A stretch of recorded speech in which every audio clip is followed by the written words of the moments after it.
for 515 Fantasy Football. I know football. Are you ready for some football? Domination on Sundays begins with listening to these guys on Thursdays. You ready for this? Nearly 40 years of fantasy football experience between them. Yeah! One is a proud veteran of the United States Marine Corps, husband and father, entering his 17th year of fantasy competition. Brian Eikenberry.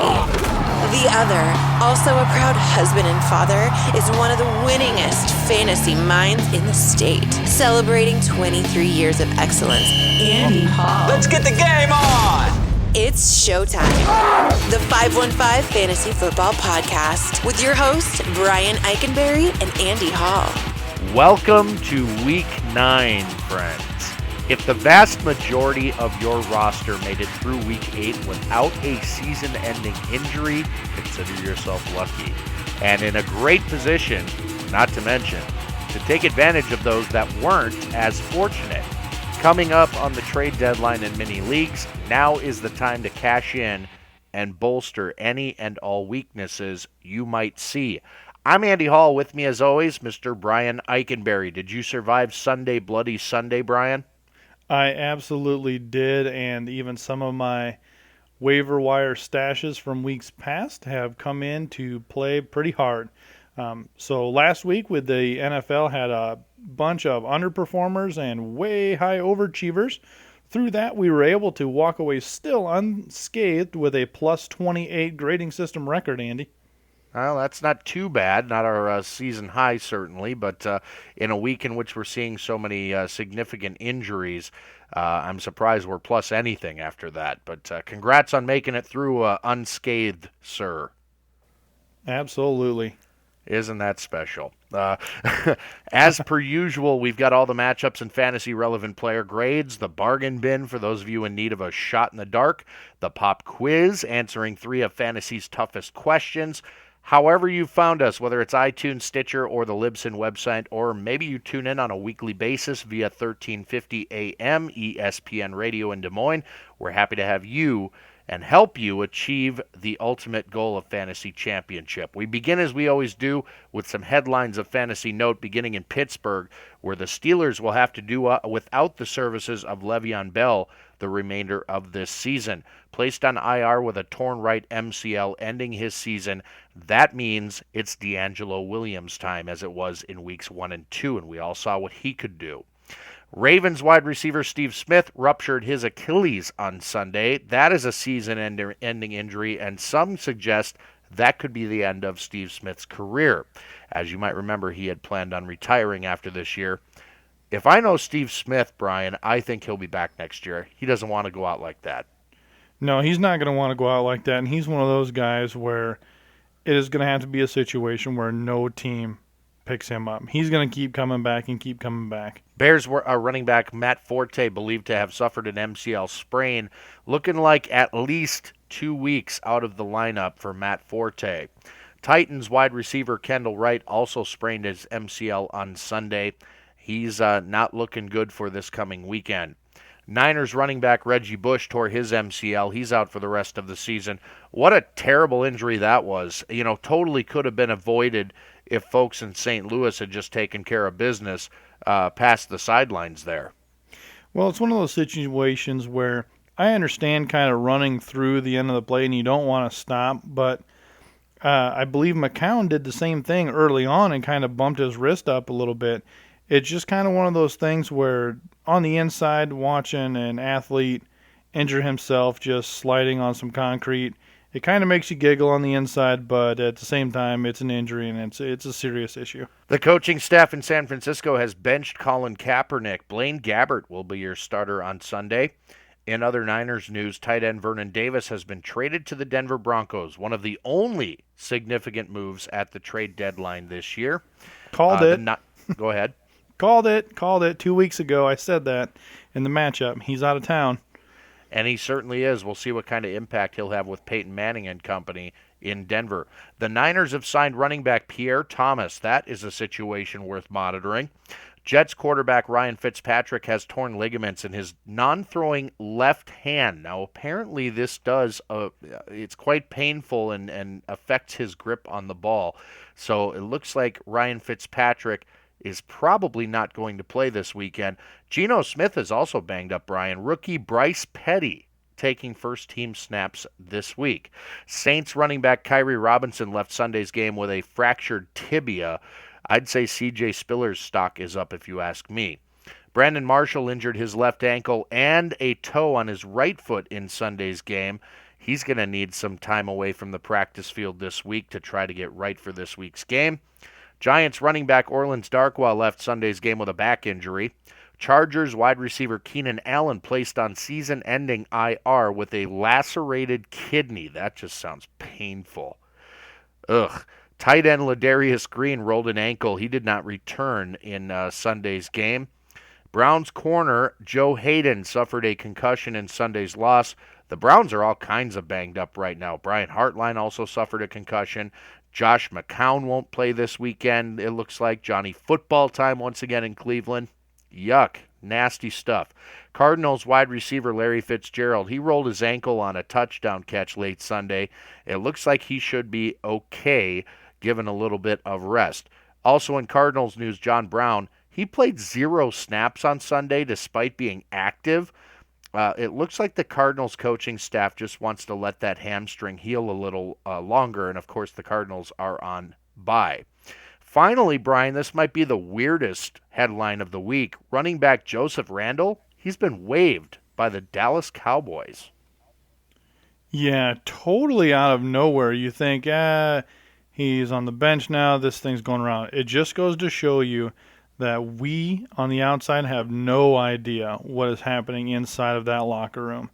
He could have, once he did get demoted from the starter, I mean, you have no idea how someone's going to take that news, and he could have said a lot of bad things, and then McFadden showing in 2 games that he can take care of it, and they just decided to move on from the drama because they have plenty of it right now.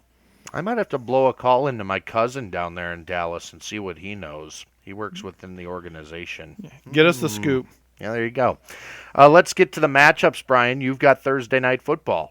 All right, well, as you kind of mentioned, it's just an injury-riddled matchup, so let's get through this pretty quick. Cleveland gets 10.5 on the early line on this game. We give them about the same chance. McCown out, Manziel in. He's going to be playing there. He was one of our early bargain bins, but his off-the-field issues continue to affect him, and I think they're just waiting to get through the end of the season to kind of move on with him. Definitely pay attention to that as time approaches. Either way, you're not starting Manziel anyways. Stay tuned for the bargain bin if you're really hunting for a quarterback. Wide receivers of note, Travis Benjamin, he's a leading catcher here with 21% of the targets and 600 yards. B for him. Wide receiver Andrew Hawkins, C+. Bengals are 22nd against the pass, so it's not an impossible matchup. Running backs to start, absolutely none for the Bengals. The Crow is a no, and Duke Johnson, he just doesn't get that big-time consistency that you want to see here. You'd love to give him a start, but it's one of those situations where you're going to get 3 points or 13, not worth the risk for me. Even if you have to start one, look for another team's split-time backs. You're going to get more value there.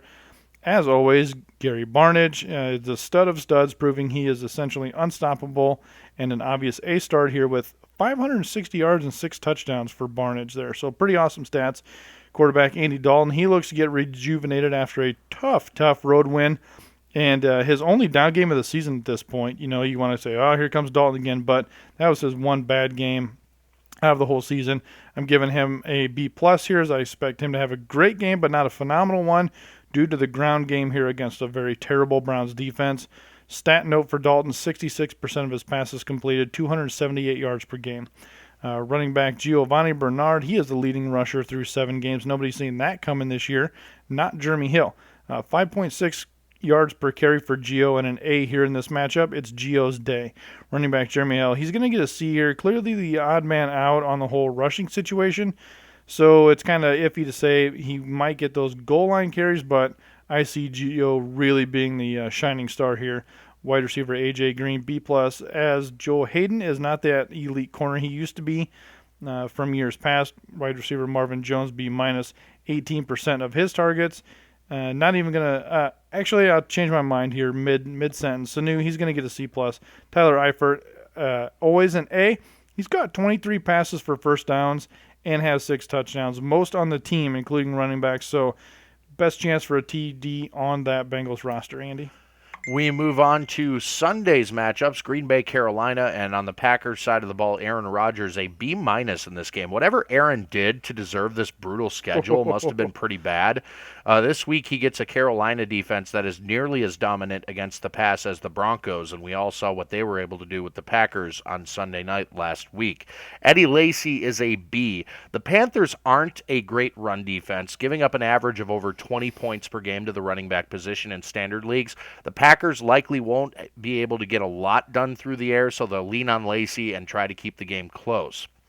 James Starks is a C. Not ready to write Starks off after a nondescript Week 8 performance at Denver, but it's clear the Packers coaching staff want to feed Lacy the ball because Lacy hungry, and keep Starks fresh in case their starter needs a breather or a bite to eat. Let's move on to the receivers. I'm done making jokes about Eddie Lacy. Randall Cobb gets a B. The good news here is that Carolina's shutdown corner Josh Norman doesn't typically shadow slot guys like Cobb, and as we saw on Monday, the secondary is beatable, especially if the Green Bay offensive line can wear down the Panthers' pass rush. Devontae Adams a C-. He'll be matched up opposite Norman or Charles Peanut Tillman, both of whom are a nightmare for wideouts. I'd steer clear and look elsewhere.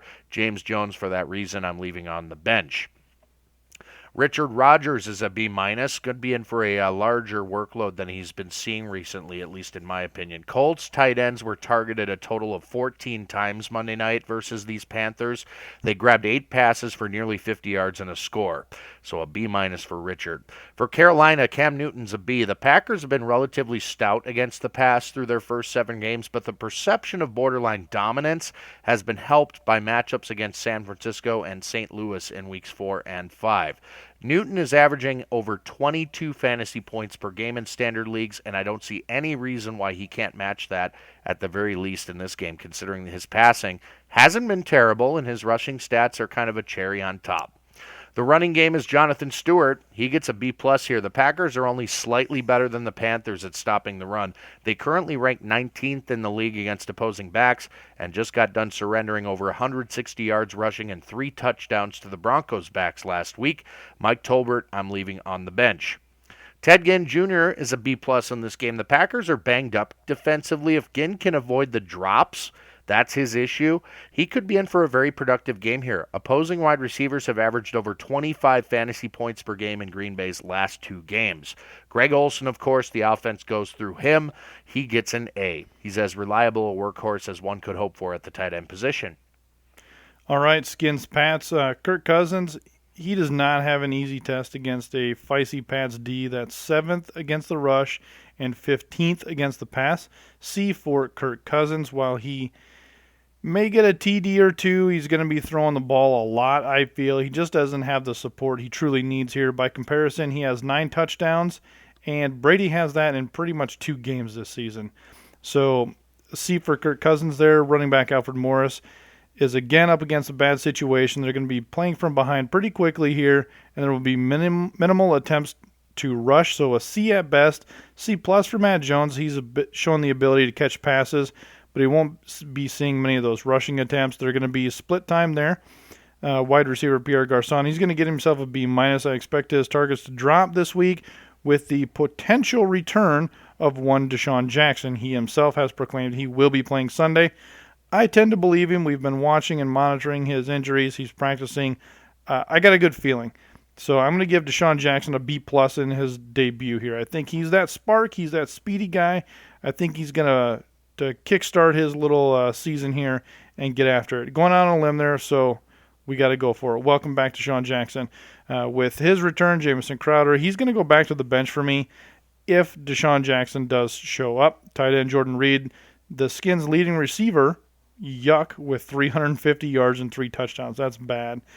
He is actually tied with Garçon, but Reed has a higher yards per catch firmly at 10 even. Tom Brady, an A. You don't need me to help you there. He's got 20-1 touchdown interception ratio. That's insane, but that's why he's Tom Brady. That's why he is paid. Running back Deion Lewis, he's back to form. He's going to have a great week here against a suffering defense that ranks that is ranked 29th in the league. With him being at full speed, I do expect them to split evenly and share the wealth with Blunt B here so everyone can get in some action. There's no need to run one guy into the ground when you've got two running backs who can do just the same thing. Pats are likely going to throw up 50 on Sunday here, so wide receiver Julian Edelman, he is money A start as he should have at least 3 touchdowns. That's probably not going to happen, but he should have had 3 last week, but Gron likes to get penalties. Brandon Lafell, he's still struggling to get his share of the targets as Gronk and Edelman are always first to that dinner table. Brandon Lafell, he's going to get a B-. Not for lack of effort, but there's just a lot of action with everybody else in that offense. That obviously leaves no room for Amendola, except in small situational roles, so there's no value there. Tight end Rob Gronkowski is the other automatic A here on the Patriots star-studded roster, and he actually is leading the team with 7 touchdowns, and at this point in the game, he needs to be locked in all the way out. Tennessee at New Orleans on the Titans side. Marcus Mariota is a B+. The Saints are dead last in the league against opposing quarterbacks and were just lit up by Eli Manning and company last week. Mariota may have some rust to shake off in his likely return here, but should put up decent numbers despite the loss of Kendall Wright to injury and the fact that this game is in the Superdome. The running game, Antonio Andrews is a C+. The Saints have been very good against opposing runners the past couple of games, giving up a decent amount of yards but very little in terms of scores. Andrews, by virtue of the fact that he's got pretty much zero competition for backfield touches, is a flex play at best this week. Bishop Sankey, David Cobb, leaving them both on the bench. Justin Hunter is a B+. If the Titans fall behind early, they'll take to the air, meaning lots of targets for their new number 1 receiver, Hunter, who has the ability to get by defensive backs for big gains. But don't sleep on Dorial Green-Beckham. The reins should be taken off the talented rookie following the coaching change in Tennessee. They're going to want to see what they've got in this kid in a favorable matchup such as this. So I'm going to give Green-Beckham a B grade. The tight end is Delaney Walker, a B+, in line for a busy Sunday against a Saints defense that gives up nearly 10 fantasy points per game on average to the tight end position. On the Saints side, Drew Brees is a B+. Tennessee doesn't give up a lot of passing yards. They're second in the league behind Denver in that statistical category, but have yielded 12 passing touchdowns and are getting a white-hot Brees who threw 7 touchdowns in last week's game. Mark Ingram gets an A. The Saints will likely lean on him for a heavy workload this week against a Titans defense that gives up, on average, nearly 120 yards per game on the ground and have allowed 6 running back scores on the season. C.J. Spiller's a C+. His usage should continue to increase with the loss of Kyrie Robinson, though he's best suited as the Saints' pass-catching specialist, which doesn't match up that well with what the Titans do defensively. Brandon Cooks is a B+. There should be plenty of targets to go around this week against a Titans defense that is very average against opposing wide receivers, allowing those 12 touchdowns on the season I mentioned to the position. Willie Snead is a B. I also like his chances at a score this week, even if he doesn't put up a lot of yards. And Benjamin Watson is the tight end, a B. Doubtful he continues the pace he's on, but there should be no doubt in anyone's mind. Watson is one of Breeze's favorite targets in the Saints passing game. All right, Miami at Buffalo. It seems that the hype train has now settled down on Miami once they hit some competitive teams. We kind of knew it here on this show. It just the coaching staff was not going to completely do a turnaround. They just did a turnaround on the other bad teams. So for that, Tannehill, he's going to get himself a B-. He didn't seem to care that he was losing. If you were watching that game, his facial expressions told it all to me. He didn't seem to care that he was getting pasted by a divisional opponent. He didn't care that he was losing. The troubles may run deeper than previously thought. He may have some end-game stats, but likely they're going to be accompanied by a few turnovers, be it 3 or 4 interceptions or a couple of fumbles. Running back Lamar Miller was totally ineffective, but did have the only touchdown, but it's not going to get it any easier. B- again here on this roster. Lamar Miller, B-.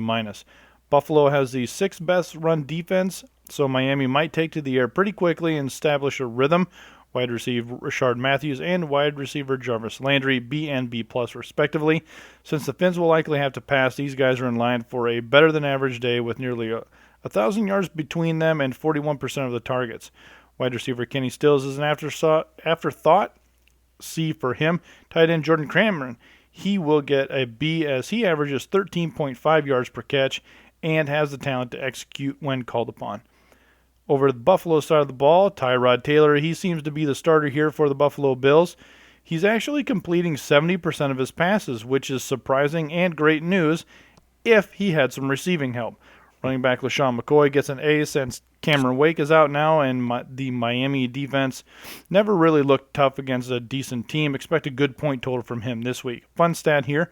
On the Buffalo Bills, 9 players have recorded an official rushing attempt. Most teams usually have 3, 4, 5. Buffalo has 9 players who have recorded a rushing attempt. Wide receiver Sammy Watkins will practice this week, but is still listed as questionable. Make sure to watch that through Friday, with Thursday and Friday's practice being the most important. If he goes, he will get some looks as the Bills need help quickly. B for Watkins. Wide receiver Robert Woods will be the number 2 if Watkins is back in the lineup, and is still a decent option with Percy being Percy and out for an indefinite period of time. B minus for Woods. He won't see the team high targets as he had prior to the bye. Wide receiver Chris Hogan will be irrelevant if Watkins does play, leaving him the odd man out. Tight end Charles Clay. He used to be money, but now he's in question. I'm going to give him a B plus this week as I expect coverage to roll back to Sammy Watkins if he is back, and hopefully he's going to get some good catches. One more matchup out of me, Brian, and the pop quiz is coming up. It is St. Louis at Minnesota. On the Rams side, Nick Foles I'm leaving on the bench. Minnesota is a top 10 defense against the pass, and Foles likely won't be asked to do much more than get the ball in the hands of Todd Gurley in this matchup. Speaking of Mr. Gurley, a B+. The Vikings have only surrendered 733 rushing yards and 4 scores on the season, but Gurley, like Adrian Peterson, is a guy you simply can't bench. He figures to touch the ball at least 25 times in this game, likely more. Tavon Austin is a B-. When the Rams get the ball into his hands, good things have been happening. I think they'll find a wide variety of ways to try and confuse the Vikings defense and get Austin going early. Stedman Bailey, Kenny Britt, Brian Quick, I'm going to leave them all on the bench. Jared Cook, as much as it pains me, isn't a terrible play this week against the Vikings, who rank 21st in the league against opposing tight ends, have given up some sizable fantasy points to the position. Jared Cook gets a C+. I feel Limped gross. him in there. Do I have time to go take a shower before the pop quiz? Maybe. On the Viking side, Teddy Bridgewater I'm leaving on the bench. Similarly to Foles, Bridgewater won't be expected to do much with his arm on Sunday. The Rams have only given up 5 passing touchdowns on the season and have shut down some of the NFL's most elite quarterbacks. Adrian Peterson is a B in this one. The Rams are even stingier against the run than the Vikings, giving up only 687 yards on the season and 3 touchdowns on the ground. Like Gurley, he's nearly impossible to sit, but expectations should be tempered here in a tough matchup. Stephon Diggs is a C+. He's been on a tear as of late, averaging 80-plus yards per game receiving and a touchdown. Tough matchup here, though, so I'd dial back the enthusiasm a little, even though I believe the Rams will be more concerned with stopping Peterson and the Vikings' run game.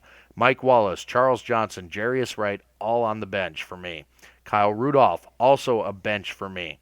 Not seeing much action in the passing game as the Vikings continue to have offensive line issues. He's staying in as a blocker more often than not, with the exception of the red zone.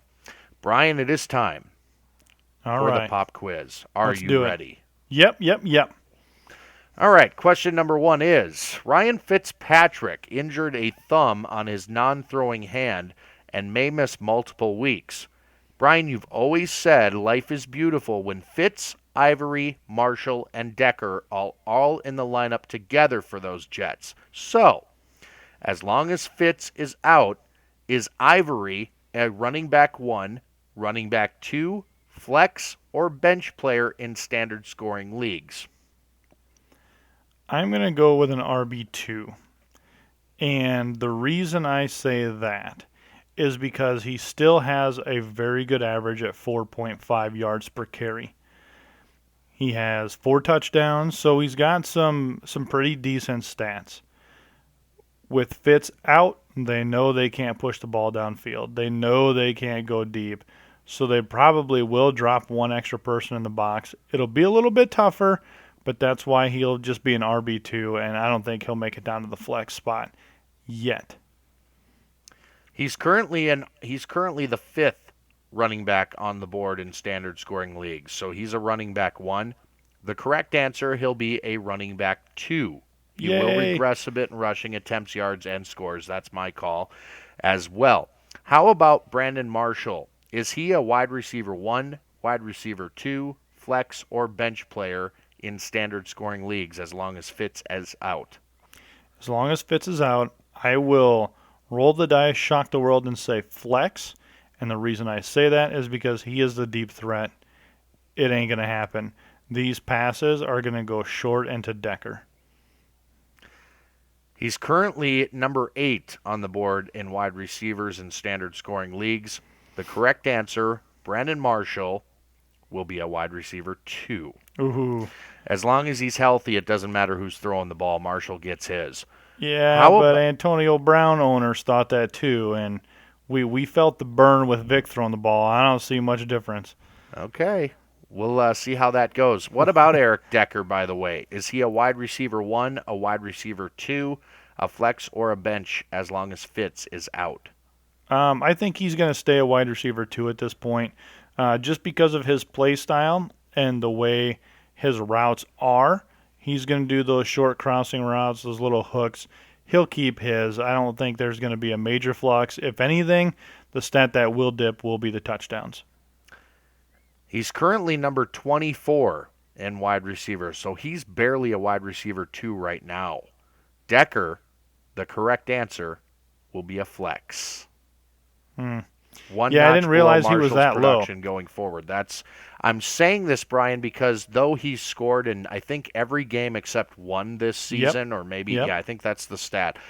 Despite all that, he's not getting the yardage that Marshall is, and Marshall's really, piled on the yardage. Sure. So, that's why I think everybody takes one step down with Ryan Fitzpatrick out of the lineup. Very well. Question number 2. Actually, it's more like question number, 5 at this point? 4, 7. The 49ers coaching staff are seemingly going into straight-up tank mode going forward. Are there any Niners you want on your roster for the remainder of 2015? No. There wasn't a Niner that was on my roster 2 weeks ago, and there won't be any going forward either. There's no real point or purpose. Nobody was blowing it out of the water. Nobody was really just stockpiling on the statistics, and I'm about consistency, and none of the wide receivers were ever consistent. The whole game wasn't consistent. So, no. The correct answer is maybe. A kicker, I guess. I know. No, you don't even want that because that offense isn't even going to be on the plus side of the field to give him opportunities to score, certainly not touchdowns. But my opinion is maybe a guy like Pierre Thomas, now that he's signed with the Niners, might be somebody worth looking at. And particularly for those teams that know they're headed to the playoffs at this point, if you've got a really solid record and you think you're headed to the fantasy playoffs, depth is king. He might not be a guy you want to plug in and start, at least not right away. But I kind of think a speculative ad on Pierre Thomas could be maybe the only Niner that you'd want to add. So maybe. Yeah, I agree. So maybe. Let's do a little public service announcement. One thing that you want to start preparing for, if you're that team that's 6-2, 5-3, you're through the majority of your bye weeks, you need to start thinking deep like that and stashing players on your roster that can make a difference in 5 weeks. You need to start preparing long-term thinking. You need to start thinking about matchups long-term. Look ahead to the schedule. When you get to the playoffs, make sure your studs aren't up against the top 5 defense because you're going to need someone to bail them out. Now, knock that off, Brian. You're going to ruin question number 3. Oh, cool. Your team is well on its way to the fantasy playoffs. You're 5-3, you're 6-2, you're 7-1, or even maybe undefeated at this point. On your waiver wire, you notice the name Tony Romo. Do you grab him now? Do you wait until his expected return of Week 11, or do you leave him on the waiver wire?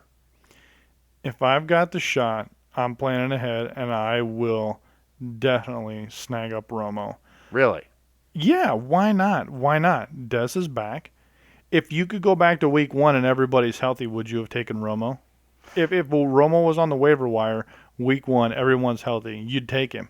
So if you're through the bye weeks, you don't really need a bench full of, well, maybes. Bring in a guy like Romo because let me bump to his schedule real quick. But yeah, why don't you take a look at that playoff schedule? Is it bad? I say leave him on the waiver wire. Here's the deal, Brian. He's got some of the toughest matchups of any NFL quarterback in weeks 14 through 16. Oh. He's at Green Bay, at home versus the Jets, and at Buffalo. For many of you, that is your fantasy playoffs. In my opinion, you're better off dancing with the guy that brought you to the dance. Yeah, I guess with the matchups, man. I mean, if that's really what it is, yeah, that's not a good. The only one I think you'd have a shot at really doing some damage would be Buffalo. Yeah. But yikes, that's no good. Not great, right? Let's dive back into the matchups, Brian. Who you got next? All right, well, speaking of all those fancy little Jets, that's me, Jacksonville at the Jets. Jacksonville returns with a road trip to Jersey to face a pretty good Jets defense. For that reason, Blake Bortles is a C. It will be a bad week to start a Jaguars. The Jets have the 7th best pass defense in the league, and Bortles has a 55% completion percentage. We have touted Bortles a few times here or there, but looking at that completion percentage against that defense, not going to happen. Running back TJ Yeldon, he'll be running into a defense that allows 78 yards per game. Ouch. Not much better news there. That pair that with his 400 yards, and it's a recipe for disaster that even Alton Brown himself would be proud of that nice little recipe. Nice. Yep, that's right. Food Network on 515 Fantasy Football. Wide receivers of note, the Allenses, be it Robinson or Hearns, they're both going to get C pluses here. Just bad matchup, bad timing, and not an accurate QB means bad news. The young pair were having a great season as a duo, but it's now going to snap back to reality. Tight ends hold no significant fantasy value on this roster yet, with the keyword being yet. Fitzmagic's thumb, something we talked about. Geno, day-to-day, signing the other quarterback here. Either way, it slices out. Do not start a Jets quarterback here. You can't afford to take that risk. You need these wins now. They're very crucial here. So do not start any Jets quarterback. They couldn't really get much going on last week. It's not going to happen again this week. Running back Chris Ivory, he couldn't get things going against Oakland. Maybe he might have that same situation here against the Jags. The Jags, with that quarterback situation, are going to stack the box. They're going to drop an extra man in there, and they're going to try and force whatever quarterback to throw. And that's going to be bad news for Ivory this week. Wide receiver Brandon Marshall, he's probably going to get his regardless, but as we talked about, everyone's coming down a little bit. So give him a B-. Decker's going to get a C+. He did have his scores in the last 5 or 6 games, but given the quarterback situation, those touchdowns are probably going to fall off. He's probably going to be down. Unfortunately for the Jets, they don't really have a good check down option at tight end to help them bail them out. Oakland at Pittsburgh. Begin with the Raiders and Derek Carr, an A-. Surprised many, myself included, by his Week 8 performance against a Jets secondary that was ranked in the top 5 before giving up 333 yards and 4 touchdowns through the air. Carr's like the new Favre, except he doesn't turn the ball over. He'll continue to chuck the ball in large quantities no matter the opponent, no matter whether he's piling up fantasy points in a competitive game or garbage time. Carr's money. Latavius Murray is a C. The Steelers are allowing less than 100 yards per game to opposing runners and have given up only 2 rushing touchdowns on the season. That's a big stat right there. Murray is a talented back that can also catch the ball, but don't expect a great game in this matchup. Amari Cooper is a B+. Pittsburgh is a kind of a middle-of-the-road pass defense, allowing over 284 yards per game to opposing wideouts and 12 touchdowns, including a big game for Bengals wide receiver A.J. Green last week. Michael Crabtree is a B+ as well. Led the Raiders in targets, receptions, and yardage last week and scored a touchdown against the Jets. Crabtree, my man, should see plenty of action again this week. Andre Holmes, give him a C. Only saw 3 targets last week, but made the most of the opportunities, hauling in 2 of them for 54 yards, both touchdowns. On the radar going forward as we monitor his consistency. Tight end is Clive Walford. I give him a C. I'm cautiously optimistic his looks will gradually increase as the season goes on, but for now, he's yet to show he's much of a fantasy factor, even in a pass-heavy offense. For the Steelers, Ben Roethlisberger is a B+. Despite the loss of Le'Veon Bell, the Steelers have a formidable backup in Angelo Williams, so I don't foresee them tilting the run-pass balance they've succeeded with in prior games, but Ben should be able to get some work done through the air against Oakland's 26th ranked pass defense that has given up 13 touchdowns through the air this season. Angelo Williams is a B- in this one. A tough Oakland defense that has given up the second fewest yards on the ground and only 3 rushing scores on the year. He'll get plenty of touches but may not find a ton of running room in his return as the Steelers' backfield workhorse. Antonio Brown is an A. Should look more like the Antonio Brown of 2014 in this game rather than the 2015 version that has been largely disappointing. Martavis Bryant, a B, has been shown to be dominant downfield, always a threat to score touchdowns. The only thing hurting him, the fact that Brown will be the go-to. He's also got Heath Miller to consider. Heath gets an A- here. No team gives up more fantasy production to opposing tight ends than the Raiders. And with Big Ben back under center, Miller once again becomes fantasy relevant. Giants-Bucks. Eli looks to keep his large performance rolling in Tampa Bay, and he has a good chance to do so. Easy A start here for Eli. His 17 touchdowns, likely going to bounce another 3 or so against an average defense on both run and pass. Running backs of note here on those Giants, Rashad Jennings. He should get his good share in the backfield here due to Darkwa's injury and Williams just being terrible. So that's good for the owners. I'm going to give him a B here for the rushing attack. And Vernon, he's going to get a B- for his passing attack, as he will likely come in on the passing downs to give relief and for those easy checkdowns paired with Verron's 13.3% of all passing targets. Not too shabby for a running back. Wide receiver Odell Beckham Jr., he has a good matchup here, so he's going to get an A for obvious reasons. Ruben Randall continues to be in the pocket with his performance, but not nearly on the pace of Beckham. B for Randall. Tight end Larry Donnell, he's a C- only if you need to. He's got a sore neck. Apparently you need one of those for football. With pass-catching running backs, that threat of an injury, pair of receivers, there's just not enough action to go around. On the Bucks,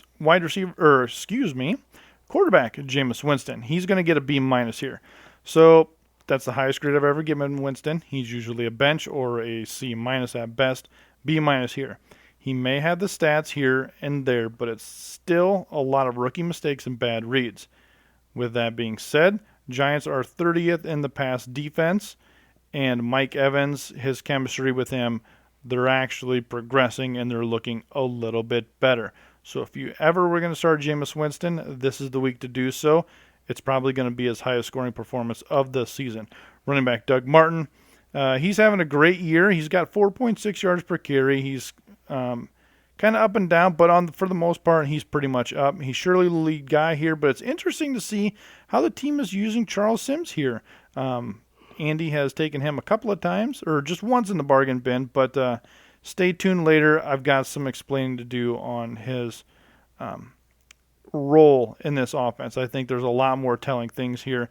He's getting 12% of the targets in the passing game, and he has 1/3 of the yardage Doug Martin does for running. So B for Dougie, fresh there. A C+ for Sims. Wide receiver Mike Evans is in line for a good day.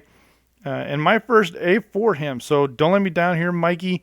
I need you to hold up my grading system here with the potential for VJax and ASJ to return in some way, shape, or form, with ASJ being the likely return here. If he does, give him a B-. Hopefully that's going to help out VJax. Sorry, skipped one. He's still practicing, but he is on the lesser end of starting. Make sure to follow that through to the Saturday or the morning of on Sunday if they don't announce it on Friday. It'll be telling, but if VJax does go, I'm going to give him a B-, the same as Austin Seferian-Jenkins. He will likely be a very good red zone threat, so ASJ plays, he's probably going to get a touchdown. Betcha I can blow through this next matchup in 60 seconds or less. You ready for Atlanta, San Francisco? Smoke him if you got him. Falcons quarterback Matt Ryan, a B+. He'll have a good fantasy day here against a Niners team that has seemingly quit on their 2015 campaign on both sides of the ball. Only reason Ryan isn't an A here is that San Fran are worse versus the run. For that reason, Devontae Freeman is an A. Should have a great opportunity to get back in the end zone this week against a Niners defense that gives up nearly 124 yards per game on the ground. They have allowed 9 rushing touchdowns. Julio Jones is an obvious A. San Fran ranks 29th in yards given up to pass catchers. They've been burned on 13 touchdowns through the air this season. Roddy White, I'll even give him a starting grade of C. Very inconsistent production thus far, but he's worth a long shot flex play if needed. Jacob Tamme is a B grade. I kind of like his chances here as well. For the Niners, Blaine Gabbert is your starting quarterback. He's on the bench. Your starting running back likely will be Kendall Gaskins. He's on the bench. Anquan Bolden, I'll give a B- to. He should see the vast majority of the targets from Gabbert, but he faces an Atlanta secondary that actually ranks 3rd in the league against opposing wide receivers, a surprising statistic there. Jerome Simpson, I give a barely startable grade of C-. He got lots of looks in Week 8, but I'm not sure I'd plug him into my starting lineup this week in a tough matchup. Garrett Selleck is your new tight end. He's on the bench. That's the end of that matchup. Well, that was pretty sweet. So on to the Broncos Colts. Apparently Denver's defense is legit. Who knew? Scary good. Typically we talk about quarterbacks being matchup proof. Denver's defense is matchup proof. The way they shut down Rodgers, looking scary good. Denver's defense, A start this week against a turnover happy Andrew Luck. Quarterback Peyton Manning, he is benchable, but this is a favorable matchup for him. Oh, by the way, he kind of built Lucas Oil Stadium and a soft Colts passing defense. Manning's going to get a B-, 300 yards last week, but no TD, so that always hurts the point total on a quarterback. Running backs, they're going to get theirs this week too. Running back C.J. Anderson, he had a good showing last week, as did Hillman. Both scored equally well, and both will receive B+ this week. I expect this to be a ground game, as Indy can't stop anyone, and Peyton would rather save his arm for those playoffs. Wide receiver Demaryius Thomas finally had a big game to go with his 32% of all targets, and averaging nearly 100 yards per game, but only 1 touchdown. B+ for DT. Wide receiver Emmanuel Sanders was a slouch last week, barely got any yards, frustrating owners everywhere. I would expect another mediocre game this week, maybe 50 yards, so let's give him a B-.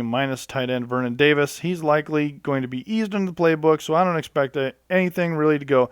Let's temper the expectations for 1 week, let him ease into it and get those Broncos tight ends 1 more week to throw into your starting lineup.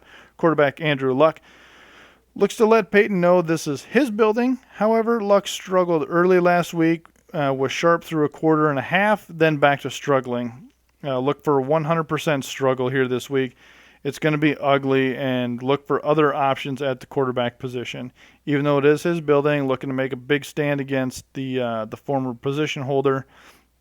C at best for Andrew Luck. Nothing you can do against Denver's defense. Running back Frank Gore, likely going to beg Bradshaw to come in and get hit so he doesn't have to. Both running backs getting D's for don't. While Gore can still hold his own, he has game flow as his enemy, and it will be a bad situation as the Colts will constantly be under pressure and challenged for every inch of the field. Wide receiver T.Y. Hilton, B-. Good grief, Moncrief gets a C. Luck will get plenty of passing attempts, but no one's going to go downfield very far. It's going to be constant pressure and duress, so expect plenty of checkdowns and swing passes. If you're going to start anybody, tight end Colby Fleener, best grade B.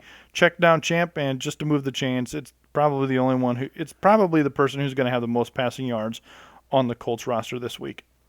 Philadelphia is traveling to the Lone Star State to take on the Dallas Cowboys. We begin on the Eagles side of the ball. Sam Bradford, a B-. Dallas has only surrendered 8 scores this season through the air. Bradford has looked shaky at best the majority of his dropbacks in recent weeks. He went for 224, a touchdown, and 2 interceptions the last time these two teams met. Ryan Matthews is a B. Call it a hunch, Brian, but I believe the Cowboys will sell out to stop DeMarco Murray at any cost, much like they did in the team's first meeting back in Week 2. Enter Matthews, who largely has been the more productive back anyway. Dallas gives up over 100 yards per game on the ground, has allowed 7 rushing touchdowns, a decent opportunity for Ryan Matthews here, in my opinion. DeMarco Murray a C-. His return to Dallas may not be pretty. Darren Sproles he'll get a C- as well. There's some pass-catching opportunity here against the Cowboys, but I'm not in love with it. Jordan Matthews is a B. He had 6 catches for 80 yards and a touchdown in Week 2 in Philadelphia. Wouldn't be surprised if he had another game similar to that in this matchup, but he's also been like a Brandon Cooks type of wide receiver that'll let you down more often than not as well. So with a grain of salt, Jordan Matthews is a B. Riley Cooper, a C. He gets targets, but infrequently breaks one for any significant amount of yards. Zach Ertz, I'm leaving on the bench. He was virtually non-existent in these teams' Week 2 game. Over to the Cowboys side, Matt Castle is likely your starting quarterback. To be honest, I think they should probably go back to Brandon Weeden for as bad as Castle looked last week. I'm leaving him on the bench. Darren McFadden is a B, facing a tough Philly run defense that has only given up 3 rushing touchdowns on the season, but he's the only game in town, Brian, and has one of the league's best run-blocking offensive lines in front of him at all times. Des Bryant's a B-. He hasn't seen Philly yet this season. They rank 25th against opposing wide receivers, giving up an average of over 26 fantasy points to the position per week in standard leagues. He should see plenty of action on Sunday, but only if the Eagles don't get to Matt Castle before he has a chance to throw the ball. Terrence Williams is a C+, benefits from the return of Bryant and was able to sneak past the Eagles secondary for a long touchdown in Week 2. He's a decent-ish flex play if you're in need. Jason Witten's a B-, probably the most reliable of the Cowboys pass catchers, but facing the league's stingiest defense against opposing tight ends. On to Monday Night Football, Brian. I get Thursday night and Monday night. It must be my birthday. Jay Cutler, he's going to get a favorable matchup against the Bolts' subpar pass defense. Let's give him a B+, as the injury to Matt Forte will force him to make more throws than usual. On that note, running back Jeremy Langford, news alert, B++, if I can give out 2 pluses. The rookie had his chance last week and has 46 yards on 12 carries against a pretty decent Minnesota defense. A far tougher opponent against the rush, than San Diego. I think he will shine in his opportunity against a defense that surrenders the second most fantasy football points to opposing running backs. Likely still out there as well. Wide receiver Alshon Jeffrey, A start. He's going to have a favorable matchup for him as well. Lots of opportunity on Monday night to shine. Nearly 15 yards per catch and has 7 catches for over 20 yards. Wide receiver Marquise Wilson. He's going to get the go in lieu of Eddie Royal's unfortunate situation. Fun stat here. He actually, Marquise Wilson, has the highest yards per catch on the team with 16.8 during his 2 starts. So look for him to have a decent game given his opportunity. B for Wilson. Tight end Martellus Bennett, B+. Even though the Bolts are average against opposing tight ends, he should get the volume with the running back situation in flux.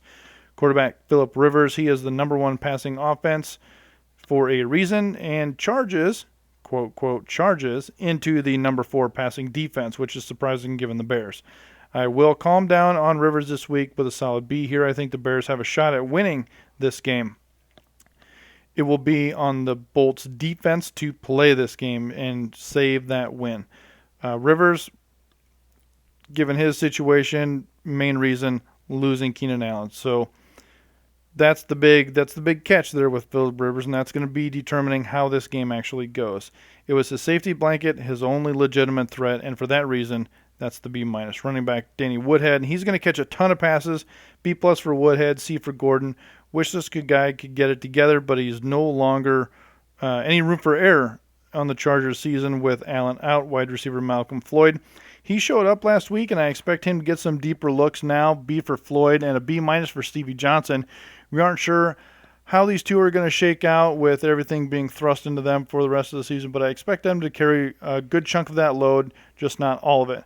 Tight end situation, well, whoever's going to get that go, give them an A start. I expect the Chargers to fully implement the tight end sets. You could even go to 2 tight end sets. Target them heavily and establish a rhythm, good synergy as that game progresses. Yeah, it's going to be a question of who's healthy enough to hit the field there at tight end for the Chargers.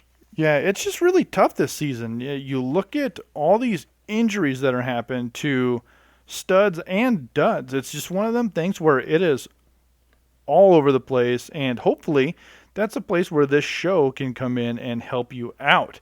If you are that person who needs that help on that waiver wire, that's what we're here for. Let us help you. Yeah, if you haven't noticed, 515 Fantasy Football is on Facebook, and we have a page there, and that's where I post a weekly help desk, usually on Monday night during the Monday Night Football game, where I will post a handful of quarterbacks, running backs, and receivers that you can probably pick up off your waiver. And, it's kind of an extension of our bargain bin segment that we do each and every week here on 515 Fantasy Football. Yeah, it's a great opportunity. Also, just want to remind everybody, iTunes, Stitcher, and the Libsyn website. If you are listening on 1350 ESPN Radio and you missed something or want to come back to it, you've got the podcast out there available for download. It's on the Libsyn website out there to listen to at any time you want to. So if it's Sunday morning, you're flipping through your roster, you need to recall what we said or what we claimed, either reach out, Facebook, Twitter, or refer back to the podcast. Yeah, I want to do a shout out to Aaron, who has become a loyal listener of ours and a big fan of the show, and we go back and forth on Twitter quite a bit on game days. He actually busts out a notebook and writes our grades out in accordance with his lineup, and that helps him set that lineup each and every week. So shout out to Aaron for being a dedicated listener to this program. We appreciate it. Absolutely. Awesome stuff, Aaron. Thank you. And don't forget as well, before we get to our bargain bin segment, that we're always looking for help on iTunes, for example. You can get on there and actually not only rate this program, which will make it easier for other folks to find us, but also to write a nice review, as some of you have done. And I think we mentioned this last week, but there's some really kind words that have been said about our program, Brian. Well, it also helps other people find us. We have a pretty good market area here in the 515 area, but as you rate and review it, it also increases the statistics so other people outside of the area can help find it. Share our postings on Facebook, share us on Twitter, share us wherever you can. The more people we have listening, the better we can be for everyone. Well, I mean, let's face it, Brian, you and I believe we're giving out the best information out of anybody that's doing this, and there are a lot of folks doing this out there, and in my opinion, a lot of them giving out bad information. So the more you help us out, like at places like iTunes, and rate the program and rate it well, the easier it'll be for folks across the country to eventually find our little program here and get some great information, and we'll help them win some fantasy championships as well. I don't know. I mean, I guess I didn't realize how it worked before, but it's one of those things where if we get enough people rating the program positively, it becomes one of those things where if somebody types in a generic phrase like fantasy football, we could end up being one of the first ones that pop up on the screen. Isn't that how it works? Yeah, absolutely. The more interaction, the more ratings, the more positive reviews, those things show up on the iTunes and Stitcher for everyone else to see. You know, the proof is in the pudding. You kind of alluded to it. You listen to a lot of shows, watch them on TV, wherever. They don't talk about last week's numbers. We talk about last week's numbers on our grading system because we're doing the right thing. So we always have those positive things to share with you and for you to help make everything better. Doing better for us gives us more time. We probably dump 10, 15 hours a piece into research for the matchups, for the gradings, and the more feedback we get makes us dive even harder. Let's dive into that bargain bin, Brian, because I'm assuming folks that dealt with some major injury issues, especially this past weekend, could probably use a player or two at a position or two. So we have one quarterback, one receiver, one running back each, and most of the folks that we choose for this segment are, players that you can likely find on your waiver wire. A lot of them are available in a lot of leagues. So let's begin at that quarterback position, Brian. Who's your quarterback this week? Well, the quarterback is Mariota. The Saints defense is bad. He's mobile, And news is the new offensive coordinator is going to tailor the playbook to Mariota's style. He is averaging 7.2 yards per rush. So, make sure you think about that when you're hunting down a QB. A 515 fantasy football first. That's a lot of Fs, and none of which will get me fired, thank goodness. Marcus Mariota is also my bargain bin, so I think we'll call this a consensus bargain bin pick. We need an alarm. Do we have an alarm for that? Yeah, we should have an alarm for that. I want a button right now that I can hit and have an alarm. Anyway, with Mariota, and you touched on it, Brian, they've got a new coach, new interim coach, as Ken Wisenhunt has been shown the door. Looking to tailor that offense to Marcus Mariota's strengths. Now, we know what his strengths are because we watched him play extensively at Oregon back in college, and then even a little bit early on in this season before he got hurt. He's an accomplished passer, sure, but he's also got some great legs and can run. As I touched on in the matchup breakdown, it really doesn't get any better than facing the league's worst pass defense, the Saints, who are a much more porous secondary than Tampa, Cleveland, and Indianapolis, all of whom Mariota threw for multiple touchdowns against. So, again, gotta love Mariota here. Who's your running back? Well, my running back is someone you had alluded to but slapped you in the face, so I kind of like the guy now. One running back, Charles Sims, Tampa Bay Buccaneers. Yeah, you bet I am. Anyone who wrongs you is a friend in my book. Well, the reason is because he's that good pass catcher. I alluded to it in the matchup. He's getting 12% of the targets as a running back. That is great news. And with the matchups they got, what's going to happen against the Giants, I think this is going to be a decent scoring game. I think Charles Sims has a great chance to get a touchdown and some good yardage here. Because he didn't do it for me last week, of course. That too. My running back this week in the bargain bin is Jeremy Langford. The Chargers are 31st in the league against opposing running backs, giving up over 24 fantasy points per game in standard leagues to the position, 29th in yards against at over 124 per game, and they've given up 8 rushing touchdowns. This might be the only time you'll want to give him a chance, but Jeremy Langford, in the absence of Matt Forte, should get all of the backfield work in Chicago this weekend. You know that they released Jacquizz Rodgers, so there's really nobody else besides Langford, which is great news for folks that are looking to pick him up and plug him in this week. Absolutely. Let's hit this wide receiver category. I am going with Stevie Johnson, next man up scenario. He rotates from the 3 spot to the 2 spot. And I think the Chargers are really in need of some help here. With Keenan Allen going down, I think it's going to create a lot of opportunity for everybody on the Chargers roster to step up and pay dividends. And Stevie Johnson is someone you can run out and snag up right now unless somebody was scared. He's getting 10.5% of the targets right now, and he's averaging 11.8 yards per reception. Here's my thing, Brian. Why go pick up a guy like Stevie Johnson who's still nursing an injury when you can get a perfectly healthy Malcolm Floyd on that same exact team? Because studs like Malcolm Floyd are already on my roster. Well, you're smarter than most. With Keenan Allen out for the season, both tight ends banged up, Floyd should be Rivers' most targeted receiver, at least in my opinion, in an offense that simply can't run the ball, and they face Chicago's 30th ranked pass defense that can't stop anyone through the air.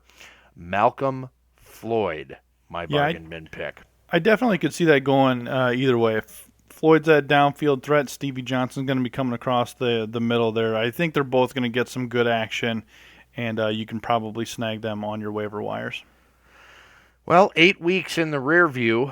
What you do from here on out will ultimately decide whether or not you make those fantasy playoffs, whether or not you'll be a high seed. A lot to consider as we gear up for Week 9. You do make it to the fantasy playoffs, you realize it all starts over at 0 and everybody's got an equal shot. Again, 515 Fantasy Football is on Facebook and at 515 Fantasy on Twitter. You can also email us anytime, 515fantasy@gmail.com. Brian, anything to add before we put the wraps on today's show? Yeah, I sure do. Make sure you start planning. We kind of talked about it in some of the early news, some of the pop quiz. You need to start planning. Your bye weeks should mostly be over. Your starting lineup should pretty much be set. It's time to start looking ahead at your playoff schedule and putting in those opportunities, be it a kicker, be it a defense, and even some of your stud wide receivers, especially those running backs. Pay attention to the schedule. Thanks for listening, everyone. For Brian Eikenberry, I'm Andy Hall, and this is the 515 Fantasy Football Show.